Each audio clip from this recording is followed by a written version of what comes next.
So before we get into any sort of instruction, what we want to do is get you guys engaged in something.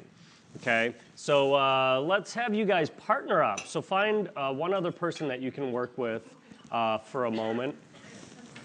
And we're going to get you doing some improv. So what we want you to do with this partner is plan a vacation, okay? Plan a trip that you guys are going to take. And don't worry, the AMA is covering your entire vacation, so you don't have to worry about budget at all. Okay, so plan this vacation with the other person, and the single bit of instruction that we give you, and the only thing that we want to guide your planning, is that everything that you say has to start with 2 words. Yes, but. Okay? Should we demonstrate first? Yeah, let's do that. Okay. Where should we go? What vacation are we taking? Alaska. Ooh, Brian, we should go to Alaska. I think it'd be super fun. Maybe do a cruise and then get on land and do some exploring. Yes, but I'm deathly afraid of narwhals, and I'm worried that we'll encounter them there. Yes, but I've learned that narwhals have recently become more docile as creatures, so I think they're going to be more pleasant. Yes, but I understand that they are now coming onto land, and so there is nowhere to hide from them. Yes, but you've always been a doubter of evolution, and we can see it in process, like happening before our very eyes. Yes, but when we're there, I might get too cold. I'm a warm weather person. I don't have any clothes for the occasion. Yes, but I recently made friends with somebody at Patagonia, and they're giving me all sorts of free clothes, so we can manage just fine. Yes, but I don't think that I can afford it. Alaska's a long way away. There's not a lot of flights there. Yes, but any place around here is actually probably colder than in Alaska. So why don't we just go to Alaska? Done. So that's how it works, just like that. All right, let's bring it back. And we want you to do it again. Not that there was anything wrong with that time. I'm sure you guys planned wonderful vacations. We want you to do it again. And maybe whoever initiated the first one, where you wanted to go then, let the other person do it. And we want to change one other little thing, and that is, instead of starting everything with yes, but, we want you to start it with yes, and, okay? So every sentence that both people say back and forth, yes, and, instead of yes, but, okay? What did you guys find to be a more productive round, the first or the second? Yes? Yeah? Nice, nice. Yeah, the second one generally is the one that is more productive. Now, some might say the first one was easier, and that's sometimes true. Because the first one is all about shooting ideas down. It's about coming from this place of fear or a place of negativity, and just shooting ideas down is always a lot easier than just piling on and building on ideas. It's easier, not as productive. It's not as interesting either. So you saw Brian and I doing ours ahead of time, and we always try to make it funny. We always try to add some humor into it. You'll also notice that when we were doing that, it was always me kind of doing damage control. He didn't want to use an idea, and so I had to somehow try to justify why I wanted to go in a direction. Constantly trying to defend whatever my idea was while he's shooting it down. Well, on the improv stage, that doesn't really work. It doesn't really work because you can come to a dead halt when somebody negates something that you say. Maybe you get a laugh. Maybe the audience thinks it's really funny that you shot somebody down. You can't judge in improv on stage, as Dan was saying. You can't tear someone else's ideas down, even if in your head you think, what was my scene partner thinking? And maybe the natural response is, oh, I'm going to just tear them up and have everybody laugh. Or maybe you think, oh, I can do nothing with this. You have to kill that emotion, that thing of, I didn't like what that was, and think, there's something here I can get excited about. I have to yes and. I have to help move this forward. Even though maybe I wasn't blown away by this, we can make this good together. You have to suppress that judgment. Yeah, so what's the win?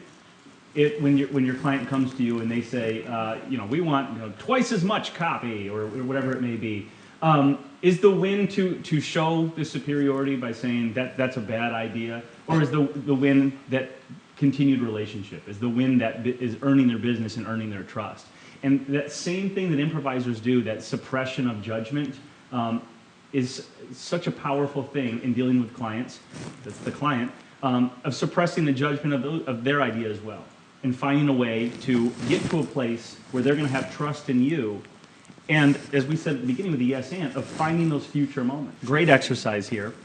It's this moment of, I'm not crazy about what my client has to say, but I'm going to find something good about it.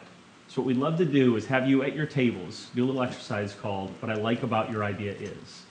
And it's going to work a lot like the yes and vacation exercise in this sense. We're going to give you an event to plan, okay? And every sentence that starts at your table, and we'll demonstrate it before you get started here, has to start with the phrase, what I like about your idea is, to the person that responds in front of you. And maybe it's easier if we just demonstrate. Yeah. Should we grab some up with us? Yeah, let's grab 1 or 2 people. Yeah. So with that, what event are we planning? Some sort of event. It could be a birthday party, Improv. county fair, anything. A What's that? Retirement party. That's great. I love that. Ooh, a retirement party would be really fun. I mean, Jim Cupper's getting really old, so so we know he's got to be retiring soon. Yeah. So we should have a party for him, I think. Oh, and what I like about your idea is that we can all celebrate Jim moving on to greener pastures. Yeah. What I like about that idea is we can have a green theme. So we're literally going to have green table tents and green tablecloths, and we'll recycle everything we use. What I like about your idea is everybody's all about green these days, so we're getting more people to come to it because it's all about the good cause. Nice. What I love about that idea is kind of the marketing aspect, because Jim Cupper's a marketing genius, and so getting kind of the marketing industry more into greener things, so that they can develop signage and stuff that's more environmentally friendly. What I love about that idea is that there's going to be a cause and a message behind this. So it's literally going to be a retirement party / community beneficiary event. What I like about that idea is all the collaboration of all the different parties that you're talking about coming together. What I like about your idea is when I hear collaboration, I think of drinking together. Ooh, what I like about sitting around drinking. Yeah, what I like about that idea is the idea of drinking with people in the marketing industry, because they do it well. They do it in a way that no one else does. Yeah. What I like about your idea is that it's a unique way of doing that. So I think tying it into the green theme, everyone can drink grasshoppers. Oh, yeah. And then we'll put our ideas on a green board instead of a whiteboard. Done. All right. Nice. Well done. So now it's your turn, and we're going to give... Yeah, it's going to be April... It's up to you, really. April 16th. Because retirement really is just recycling a person. That's We're going to recycle your skills into annoying your wife at home. Yeah. grasshoppers. Yeah. So what event should we give each table here? Let's do something kind of community oriented. Maybe it's a fundraiser for a good organization. What's a good organization in town?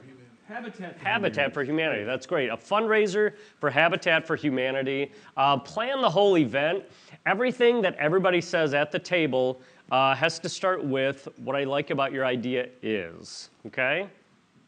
Go for it.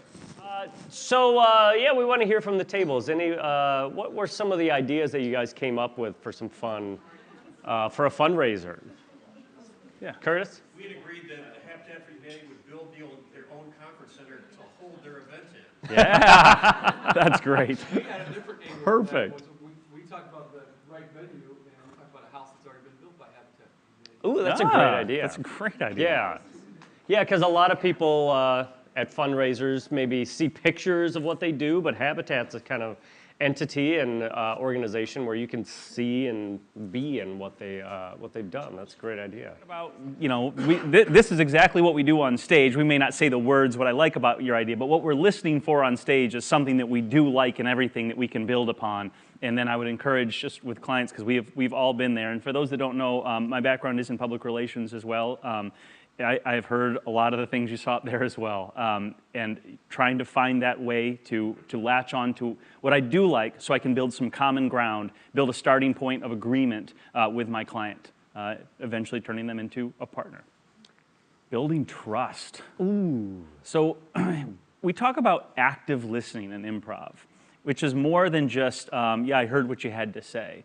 Active listening is demonstrating that you're listening. It's more about the other person. It's that the other person knows that you've heard what they've said. We've all been in that situation where maybe your spouse or significant other or somebody very close to you is talking to you, and after they've been talking for a while, they say, "Have you heard anything I've said?" Because clearly you were doing something else, making soup or, I don't know, whittling, I don't know, whatever you Probably do. whittling. Probably whittling, I'm guessing, from the room. I profile people, and I know when they're whittlers. I know a whittler when I see one. Yeah, there's a lot of them here, I just know. And you say, "No, I was. Here's verbatim everything that you said," and you repeat back to them what they said. You're still wrong. You're still in the wrong. It's a moment when you can be correct, but be wrong. And that's an instance when that's true. Active listening is demonstrating that you're listening. I'm trying to... Yeah, I think one of the big traps that people fall into, both on stage and off, is that as soon as they think they've got the information they need, that's when they disengage. So they've seen it before, or a perfect example on stage is I quickly think I know what this scene is about, and all of a sudden I form my own agenda in my head and start doing what's in my head, even though that's really not what the scene was about. And with clients is once you think, oh, I know what they're looking for, I've seen this before, just shutting those ears down, or that active listening down, and you start forming your own agenda of this is what this is going to look like when maybe you're missing some really important details. This is an exercise called Color and Continue. And the way it works is this. We're going to have you partner up again with somebody.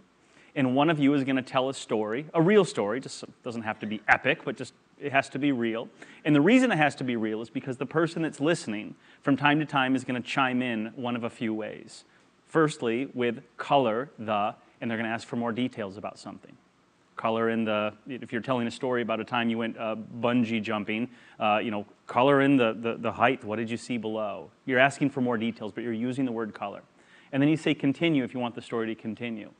And even if you're listening to an amazing story that you're just hanging on every word, find a way to interject color to find a way to get them to elaborate about it. Nice, thank you. Great. All right, so let's switch it up a little bit and have the other person tell a story. So, yeah, just switch partners, or stay with the same partner, just switch who's telling the story. And I want to change one other thing. Instead of saying color and continue, which are words that are a little bit forced, they're a little contrived. You don't generally say that. So find your own way of saying it. There's a lot of different ways to really engage somebody and get more detail. Maybe it's, hey, tell me more about that. I'm really curious. You can really, really dig in using your own words. Find your own color. And then continue, maybe you say, what happened after that, or something like that. Make it more natural. Yeah, more conversational. Yep. So, yeah, other person, start telling the story, and other side, listen actively. No, as somebody that was telling the story, what was it like when people would interrupt for you to color more detail? What did that feel like to you? It was nice to know they were paying attention. Nice. Sure. They wanted to know more. Nice. Anybody else have that same kind of feeling? Mm-hmm. Yeah. They were as into it as Mm-hmm. I was saying. It was equal. Yeah. Yeah. In the. I noticed that we moved in a little closer and that we felt like the conversation was more engaged. Oh, interesting. Oh, great. Yeah. Yeah. Starting to sum up here what we're talking about is this idea of building these partnerships. Is the goal really is, can you make your partner, or in this case client, look good? And on an improv stage, that is the goal. If you go out there and say, I'm going to be the funny one and I'm going to get the laughs, the scene is going to fail no question. If you go out and say, I'm going to make the team look good and I'm going to do what's right for this moment, the scene has a much better chance of working. It's all about making your partner look good and making sure you're doing what's best for that scene. In general, you're looking to build partners by looking for what you like, showing support, actively listening, and building trust.